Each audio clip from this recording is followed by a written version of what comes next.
Tubuh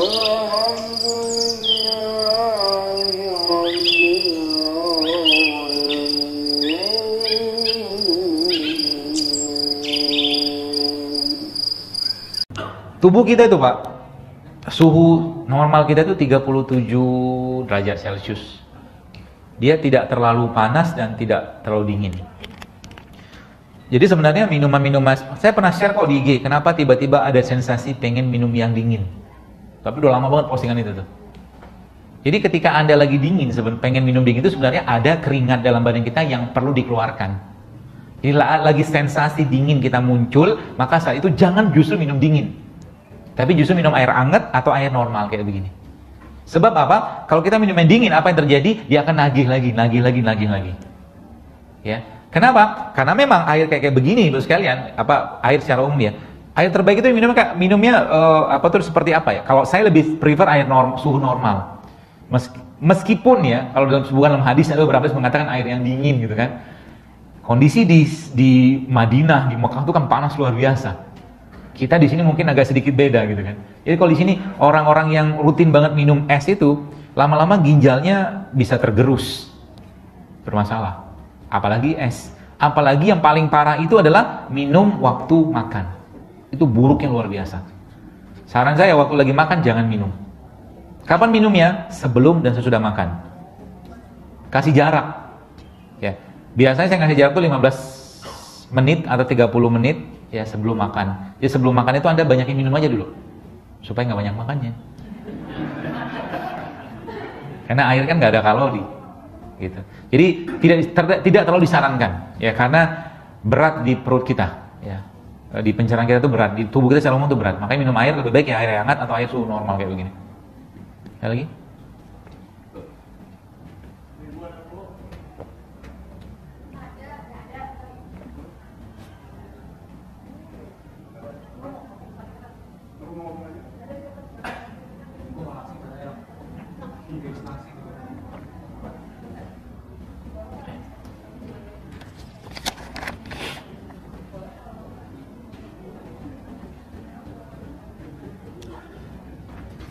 Mohon saran untuk seorang yang sudah menjalani cuci darah. Ada tumbuhan, saya biasa sarankan ini untuk orang-orang yang cuci darah. Dan itu kita bisa dapatkan, mungkin di situ tuh ada tuh. Namanya apa coba? Namanya akar alang-alang. Akar alang-alang itu bisa Anda pergunakan untuk memperbaiki fungsi ginjal. Tapi nanti ditambahkan dengan serai. Tambahkan dengan serai. Dicoba minum dulu itu ya. Perbandingannya berapa banyak? Perbandingannya 1:1. Jadi misalkan Anda pakai akar alang-alang 10 gram, maka serainya 10 gram juga. Harapannya apa? Untuk memperbaiki fungsi ginjalnya ya, akar alang-alang.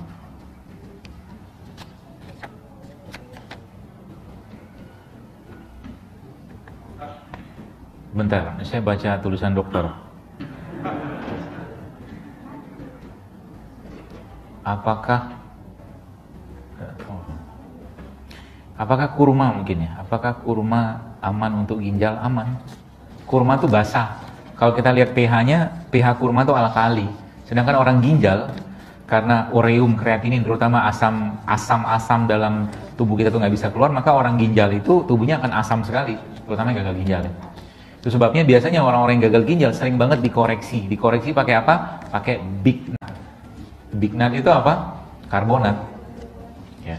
Termasuk yang gagal ginjal ini saran saya juga adalah coba mulai minum sedikit-sedikit ya. Karena kan dibatasin minumnya. Minum air kelapa. Air kelapa yang mana? Air kelapa kok jadi banyak? Tadi saya pikir pada sehat-sehat semua. Air kelapa yang hijau, mau kata kelapa hijau, mau kelapa biasa, tapi yang dagingnya masih ingusan. Tahohaho ya. Yang masih ingusan. Itu Pak Bu. Bapak-bapak nih, kalau Anda makan itu ya, makan atau minum air kelapa itu 3 bulan aja. Setiap hari 1 air kelapa dengan jumlah sekitar 600 mili, tensi Anda akan turun. Kolesterol Anda akan ngedrop, kolesterol akan turun juga. Pokoknya, kenapa? Karena air kelapa yang Tadi yang saya sebutkan tadi, yang masih ingusan tadi, itu paling isotonik dan paling isokinetik sama tubuh kita secara enzim. Dan kelapa, air kelapa ya, dia mengandung asam amino yang tinggi banget. Asam amino adalah pembentuk enzim. Ya. Catatannya apa? Jangan kasih sirup. Sudah lah, Ramadan jangan sirup lagi lah. Ya. Ada gulanya kan. Minum plain ya, plain. Apalagi kalau kelapa Anda campur dengan habatus sauda. Wih, dahsyat. Obat apa? Nantilah kapan-kapan saya share. Rahasia. Ada caranya. Air kelapa itu kalau dicampur dengan habatus sauda itu luar biasa itu. Bisa jadi obat macam-macam. Tapi ada caranya. Ya, nantilah kapan-kapan. Kalau untuk memperbanyak sperma, makanan apa yang cocok? Royal jelly kalau bisa dapat. Kalau tidak dapat royal jelly, Anda minum akar pohon bakau. Susah kan? Makanya saya coba sederhanakan yang kira-kira gampang. Termasuk kunyit, habatus soda juga bisa memperbanyak sperma. Habatus soda sama kunyit. Makanya tiap hari diminum ya, habatus soda sama kunyit gitu kan. Makanya kunyit itu termasuk yang salah satu tinggi konsumsinya di mana? Di India. India tuh banyak banget konsumsi atau mungkin tinggi banget konsumsi kunyitnya di India. Makanya India kan penduduknya banyak karena orang India itu banyak makan masala. Masala itu bumbu. Cina dan negara-negara yang yang Kaukasian gitu kan, yang kayak Korea, Cina segala macam itu, mereka banyak konsumsi apa? Bawang-bawangan. Dan semua itu memperbanyak sperma. Nanti bapak-bapak baca di tulisan saya di IG, judulnya hashtagnya Promil JSR 1-4, situ ada saya sebutin. Intinya itu rempah, semua rempah itu bisa memperbanyak sperma. Opum juga. Sudah? Oh ada, masih ada. Oh banyak. Apakah jahe dibolehkan pakai susu? Tidak boleh. Sudah saya bilang tadi. Susu, jadi gini, anak sapi itu habis selesai masa susuannya, minum susu lagi nggak? Enggak loh. Jadi susu itu sebenarnya, susu sapi terutama, tidak boleh kita konsumsi tiap hari karena dua hal. Hal pertama, susu itu mengandung kasein. Kasein itu lemak, ya tinggi banget lemaknya. Yang pertama itu. Yang kedua, dia mengandung laktosa. Laktosanya tinggi banget. Jadi susu sapi itu cocok untuk siapa? Sapi, anak sapi. Gak cocok untuk manusia. Ya. Kan Nabi minum susu. Saya tidak tahu hadis itu Nabi minum susu apa. Apakah susu onta atau susu kambing? Yang Nabi waktu Isra Mi'raj kan dikasih susu tuh. Nanti sekarang tanya sama Ustaz. Tapi saya sangat yakin bukan susu sapi. Bukan susu sapi. Ya, karena susu sapi tidak cocok untuk manusia. Banyak masalah autoimun gara-gara susu sapi. Saya ada satu buku saya baca judulnya The Autoimmune Solution. Dia seorang dokter di Amerika. Dia kena autoimun hampir 20 tahun, Pak. Dia kena autoimun itu. Dan yang dia benar-benar katakan biang keroknya autoimun dia itu apa coba? Gluten sama dairy. Produk berbasiskan susu. Stop dia semua itu, ternyata tubuhnya recovering. Kemarin ada ibu-ibu. Ibu itu jemaah saya di Bintaro. Dia kena autoimun. Sudah hampir 5 tahun dia minum steroid. Umurnya berapa? 43 tahun loh. 43 tahun umurnya dan dia sudah menopause gara-gara minum steroid. Ketika saya ajak, saya kasih beberapa saran kepada beliau, ya, salah satunya adalah mengkonsumsi serai. Serai itu steroid sebenarnya, daun serai, batang serai itu steroid. Apa yang terjadi? Belum ada 3 bulan, subhanallah dia mens kembali, reverse balik. Tubuh kita kalau belum saatnya tua atau belum saatnya bermasalah, maka dia bisa reverse balik. Kalau apa? Kalau bahan bakunya cukup, itu aja. Jadi kalau minum susu atau minum jahe, bagusnya pakai apa? Minum jahe aja sama kurma atau sama susu kambing itu boleh tuh. Tapi tidak pakai susu sapi. Apa efek pestisida bagi sayuran buah yang kita konsumsi? Kanker efeknya. Termasuk kalau Bapak Ibu lihat di Amerika itu kalau orang-orang nyemprot pestisida, mereka menggunakan full protective equipment.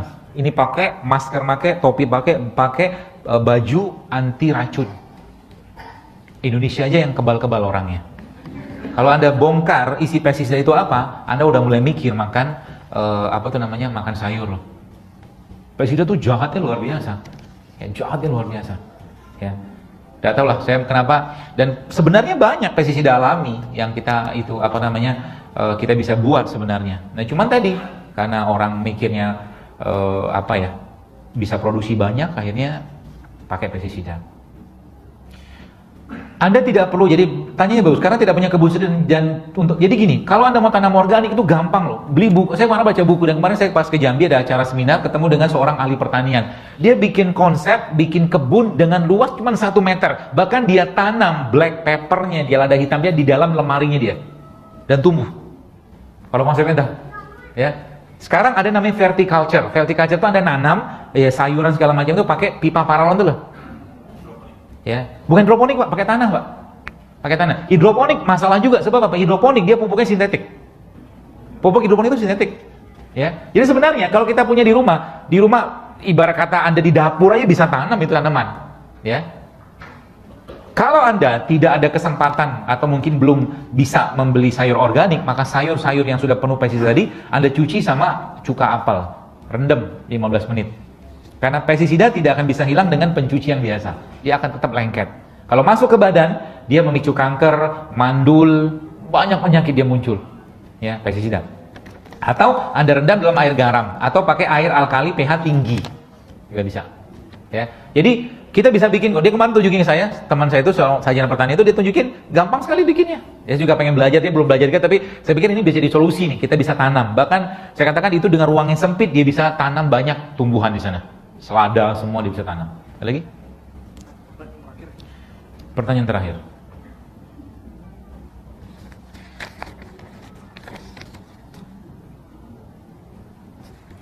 Untuk ibu menyusui gimana? Dan untuk yang HB-nya rendah? Maksudnya bagaimana apanya ya? Kalau pola-pola saya tadi tidak dipakai untuk ibu menyusui. Tidak punya ibu menyusui, ibu hamil, anak-anak di bawah 18 tahun tidak dipakai. Ini bagi orang-orang yang banyak kelebihan lemak khususnya. Tandanya dari mana? Pegang saja pinggangnya. Kalau pinggangnya banyak lipatan, maka banyak cadangan energi yang kepake gitu ya. Itu aja lah. Jadi menyusui tidak. Jadi kalau menyusui gimana? Tetap pola makan seimbang. Anda tetap butuh protein. Protein dari mana? Saran saya gabungkan antara protein nabati. Protein nabati paling baik apa di Indonesia? Tempe. Tempe itu the best. Kedelai tidak boleh dikonsumsi kalau laki-laki ya, dalam terus-menerus, tapi kalau fermentasi boleh. Karena fermentasi itu kan, tempe itu kan fermentasi. Tahu nggak fermentasi? Tahu nggak fermentasi? Tempe boleh. Jadi kalau ibu-ibu misalkan menyusui ya makan biasa aja, tapi jangan kebanyakan karbo. Ya. Karbo dari mana? Terutama dari nasi. Ya. Protein dari tadi tempe bisa, dari ikan bisa. Lemak dari mana? Dari alpukat, makan alpukat. Ya.